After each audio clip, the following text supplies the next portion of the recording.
What's going on, guys? Okay, so today we are going to be talking about supplements. Which supplements do I find value in? Which supplements do I believe work, are worth the money, etc. Now, for the sake of this conversation, I'm going to limit this to legal, over-the-counter supplements. We're not going to go into any of the gray area, black market type of stuff. The only peptides I'll cover in this, we might get into some oral BPC 157, but I'm going to save things like peptides for another video. So anyway, for this conversation, I want to talk about just over-the-counter supplements, and I'm going to go through several different categories. People ask me all the time, what supplements should I be taking? Should I do this? Is this effective? Is that effective? There are a million supplements out there. So this list is not necessarily going to be truly comprehensive. I'm sure there are a few things that I may leave off of this list. There are certain supplements that may have a specific application for certain individuals in certain situations that I won't discuss here.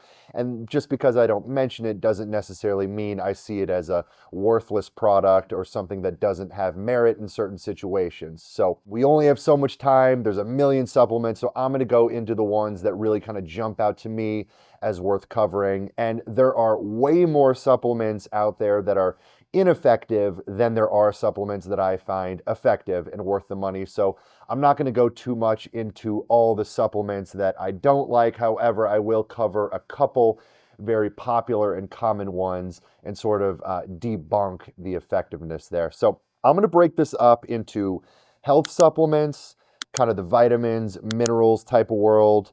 I'm going to break it up into performance-based supplements, getting more into a category of gut health and digestion, sleep supplements, and then fat burners, fat loss supplements. So those are the main categories that I'm going to cover here, and I'm going to timestamp those down below if there's a specific area you want to jump to. But if you just want to kind of hear this all, we're going to get rolling. Now, I'm not going to go deep into the dry science, biochemistry, how these things are working on the cellular level, all that stuff. I'm going to speak more in layman's terms and practical application. So this is just kind of actionable and effective and digestible for everyone. So for any of you science experts out there, yes, I understand I am dumbing down the language here a little bit for some of these items, but at the end of the day, I just want to put out some information that is useful to any listener. So anyway, let's get into health supplements first. So again, these are going to be kind of more the vitamins, mineral type of world. We're going to start with the boring ones. We'll get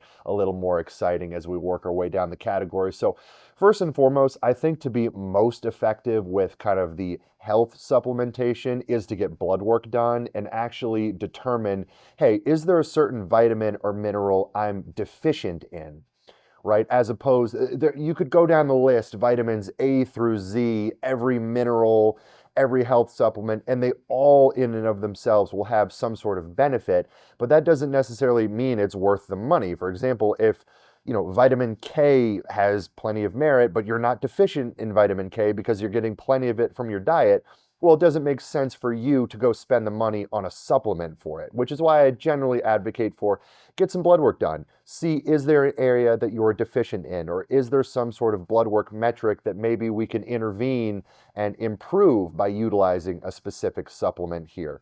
Outside of that, there are a few kind of vitamins and minerals and health supplements that I recommend for most people, that I use myself, that I have most of my clients utilizing.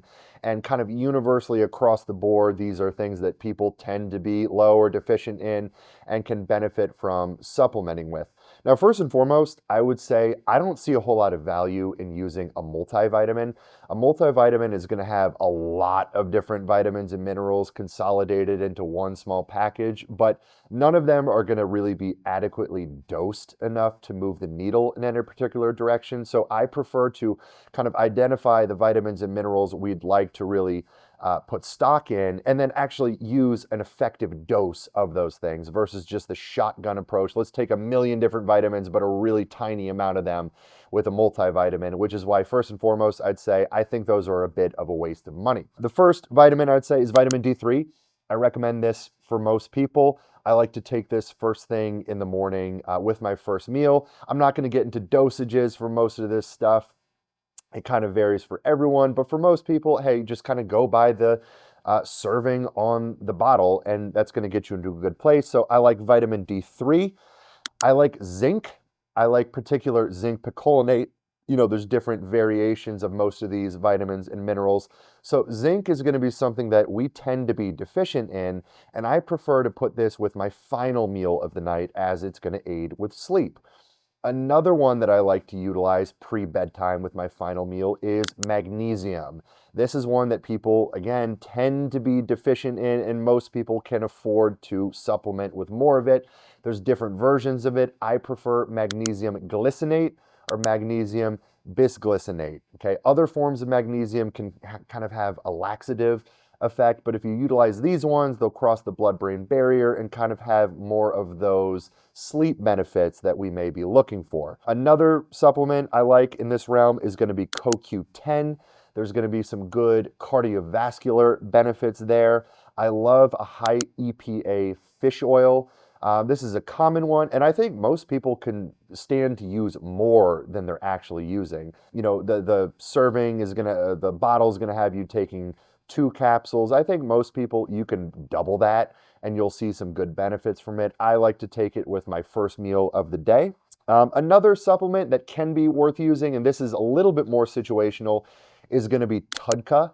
And this particular, if you're somebody who has liver issues or maybe a gallbladder issue or a removed gallbladder, TUDCA can be a really good supplement to bring into the equation, but overall it's going to be a good liver health supplement, and I like to use that really with any meal of the day. Another one is going to be berberine, and this again is going to be a little bit more specific and situational. If you are somebody who's eating a lot of carbohydrates or you have any high blood sugar issues, I really like a good berberine supplement. Now I'm going to give a plug to Troponin Supplements.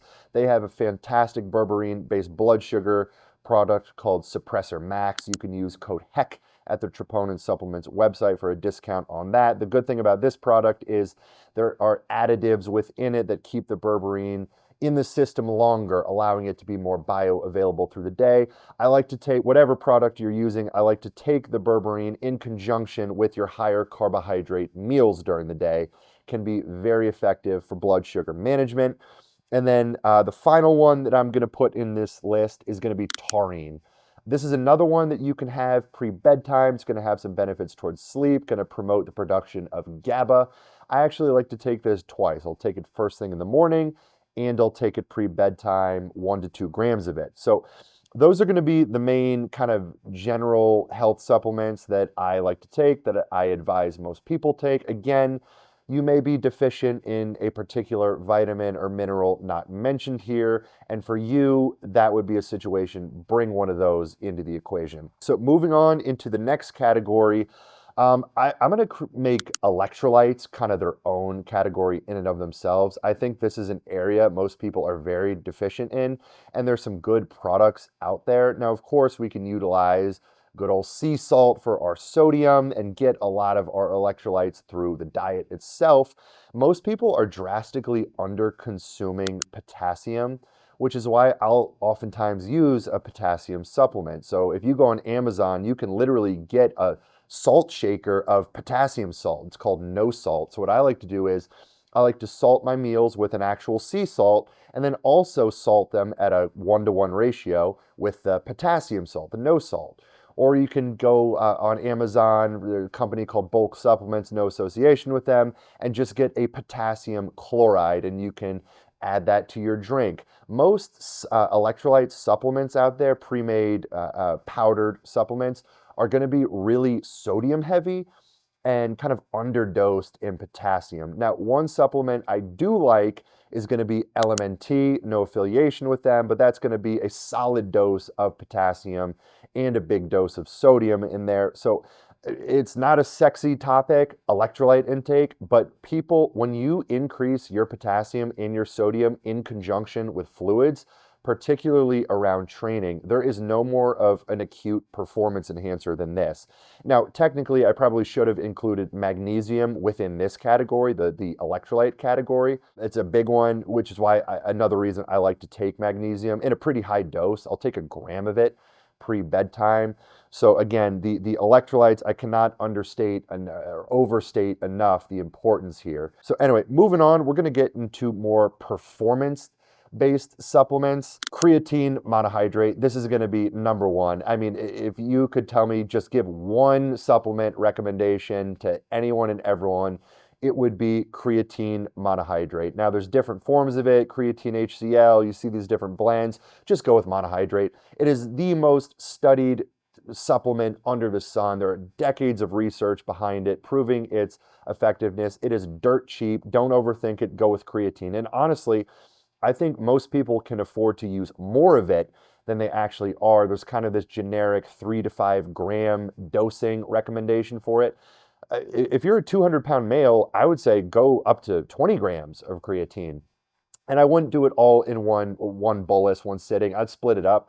You know, for me personally, I like to use creatine in kind of my morning electrolyte drink, and then I'll take it with my intra-workout drink, and I'll split the dose up. I'll do 10 grams in the morning and 10 grams during training. Now, the timing is sort of irrelevant. It's helpful if you take it with carbohydrates, as the carbohydrates will spike insulin, and that'll help shuttle everything into the muscle cells. But creatine is going to have some fantastic benefits towards performance, but it's also going to have some really good cognitive benefits. They're studying it as a potential kind of anti-Alzheimer's compound. Just the effects that it has on the brain are potent, which is why I would recommend it to your grandmother, even if she doesn't train. Everyone can benefit from creatine.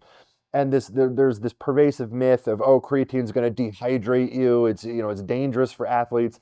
That is such an outdated myth. Guys, anyone and everyone should take creatine. Sure, keep your fluid intake high with it, but it is really not an area of concern as far as dangerously dehydrating you. And another question people always ask me is, do I need to do this loading phase where you kind of go with a high dose of creatine on the front end and then taper it down to a more moderate dose?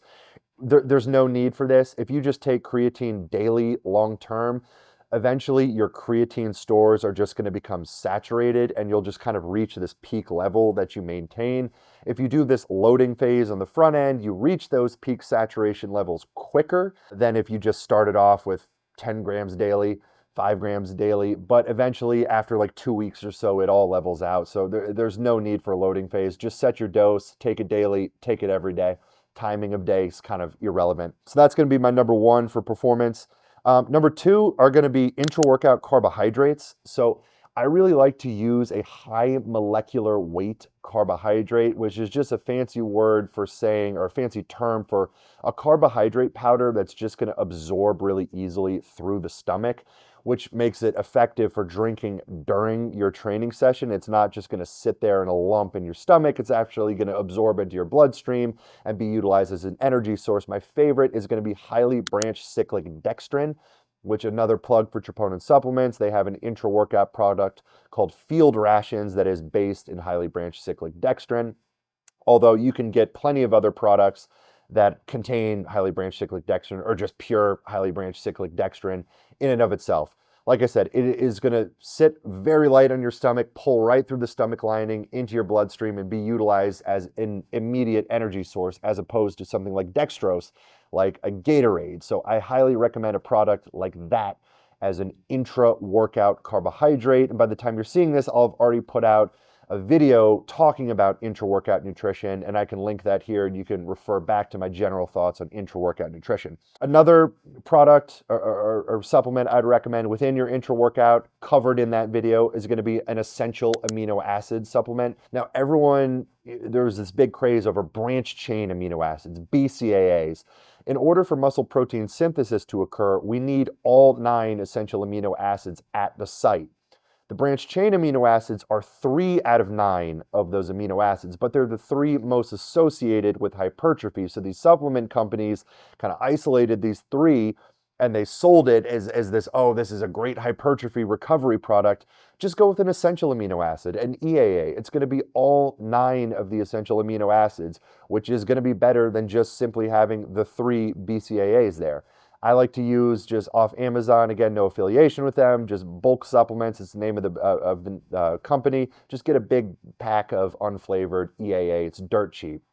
Include it with your intra-workout. Now, some pre-workout things you can take: citrulline malate, beta-alanine, betaine. These are going to be things that are going to kind of give you a good pump, be a good muscle hydrator. I love the feeling of the beta-alanine. You get kind of the skin tingles. Some people hate that, but those are some decent, tried and true pre-workout supplements you can utilize. And one thing I often recommend is, rather than going with a store-bought pre-workout, you can just kind of do a make it yourself pre-workout, where you just order some of these components separately, again, from like a bulk supplements, where you can dose them higher without all the other added crap. So if I'm making a pre-workout at home, I'll use citrulline malate, I'll use betaine, I'll use beta-alanine, I'll just take some caffeine anhydrous pills, and then I'll use a flavored electrolyte packet. Boom, I've got all the stuff I want, I don't have the other crap, and overall it's gonna be way cheaper. Now, caffeine, this is going to be another one. I've got my caffeine right here, and I'm going to also include caffeine as we get to the fat burner category. But caffeine is going to be a tried and true performance enhancer. Most people don't realize they can actually take more caffeine than they're aware of and get more of that performance boosting effect. So you can take a pretty high dose of caffeine pre-training, and it's going to be pretty darn effective. Now, there's the old school DMAA, which everyone's familiar with, the old school Jack 3D. When you get into like a DMAA, you're talking about a compound that is very near literal meth. And is it going to be effective as a powerful stimulant? Yes. But if you've ever taken a DMAA-based supplement, you've probably felt just the palpitations, the anxiety, the cold sweats, and an aggressive stimulant like that, in my opinion, stands a bigger chance of ruining your workout than it does benefiting your workout. So I try to steer clear of the super aggressive kind of back alley stimulants like DMAA. Now, there's whey isolate. I'm going to kind of lump this into performance. This is really more of a food substitute. It's protein. But whey isolate is going to be just a tried and true supplement. And of all the different protein powders out there, I recommend whey isolate. Don't worry about whey concentrate. Don't worry about these different blends, beef protein isolate. A good whey isolate is all you need. I don't recommend you overuse it. I like to use it as a protein replacement for 1, maybe 2 meals a day. I always prefer whole food, but from a convenience and logistics standpoint, it's phenomenal, and you really can't beat a good whey isolate supplement. Now, if you're somebody who has an intolerance to whey, or a dairy intolerance that you also notice you get inflammation from whey, in a situation like that, well, then maybe a vegan protein powder or something like that may be better for you. But in that situation, I would probably just recommend go with an actual meat source. Now, one performance supplement that I don't like, that I don't buy into, but I think it's worth covering because people ask about it all the time, are going to be these over-the-counter testosterone boosters. I think these are a big scam. The increase in testosterone you'll get from these supplements, it's very short term, and you're not actually going to move the needle in any way that is remotely reminiscent of taking testosterone or just having naturally high levels of testosterone chronically all day, year round. Again, these test boosters are going to kind of acutely raise testosterone on your blood work short term, but it's not doing so in a way that's actually moving the needle in terms of muscle growth, recovery, libido, any of those things. I think these natural test boost supplements are a complete waste of time, and a complete waste of money, rather. Okay, so getting into another category here, kind of going into the digestion and gut health world. So if you're somebody who struggles with digestion, or you have acid reflux stemming from indigestion, I really like using betaine HCl. Now, you can sort of think of this almost like stomach acid in a pill, and you take it in conjunction with your meal, and the added acidity is going to help break down your food. Now, a lot of people suffer from acid reflux, and you might be thinking, why would I want to add an acid supplement when I have acid reflux? And for a lot of people, their acid reflux is not from an overproduction of acid. It's actually from an underproduction of stomach acid, resulting in indigestion. You eat a meal, your body's not producing enough stomach acid. That meal doesn't break down. It just sits in your stomach for hours and hours. It's building up gases. And then all that just starts spilling up into your esophagus. You're getting the burps and kind of regurgitating it. Whereas if you add in a betaine HCl, well, now you're effectively breaking that meal down. It's clearing through you, and you're not having that meal sitting like a lump on your stomach. Now, that's something you need to kind of feel out personally. You know, maybe you add in 1 to 2 capsules with each meal. If it doesn't work, try to bump it up. And that's something you just need to play with. Another supplement that I do like using for gut health and digestion is going to be apple cider vinegar. I like to take that first thing in the morning. And then as far as kind of some big guns that we can break out, and this is the one peptide that I will go into. Everybody has heard of BPC 157, the healing peptide. Well, for gut health, the oral version, the pill version of BPC 157 is arguably more powerful and more effective than the injectable version, which is used for, tissue healing and things like that. So if you're somebody who has IBS or major gut inflammation, something like that, an oral BPC 157 can be a very effective treatment, especially if you pair it with KPV, which is going to be another oral peptide. They have a powerful synergistic effect there. One other supplement worth mentioning here in the gut health realm is going to be L-glutamine. Now, for years, glutamine was sort of touted more in the performance realm for muscle building, recovery, drinking intra-workout, stuff like that. It's really kind of a waste of time. You're getting plenty of it if you're eating a high-protein diet, but taking it on an empty stomach first thing in the morning or between meals can have some really nice benefits towards healing your gut, towards gut inflammation, improving your gut microbiome.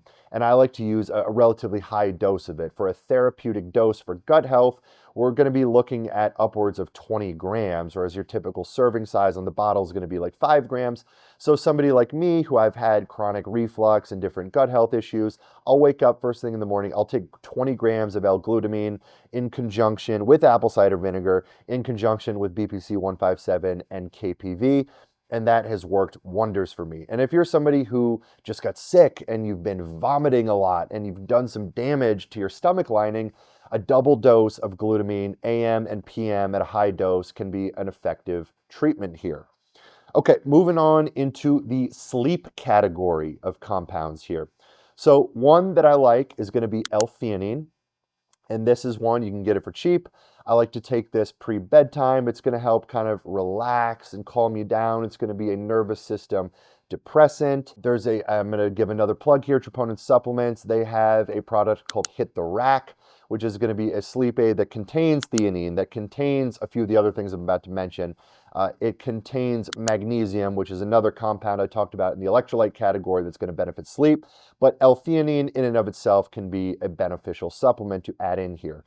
The next one is going to be GABA. Utilizing a GABA supplement pre-bedtime could be helpful. Now this, I've noticed, is kind of hit or miss for people. Some people take a direct GABA supplement, especially at higher dosages, and they report some weird findings, weird dreams, stuff like that. So GABA is one you may need to feel out for yourself. Some people it works wonders for. They sleep deeper, they fall asleep easier. Other people, they're like, whoa, I just felt funky when I took it. Ashwagandha is going to be another one. It's going to be kind of a cortisol blocker, which can be helpful for kind of de-stressing and unwinding. It's not necessarily just a pre-bedtime supplement. You can use it during high periods of stress during the day. Ashwagandha, another one worth mentioning here. Now, melatonin. I think this is worth mentioning because this is going to be the most common sleep aid. So when it comes to melatonin, I think this gets overutilized. So melatonin is a circadian rhythm signaling drug.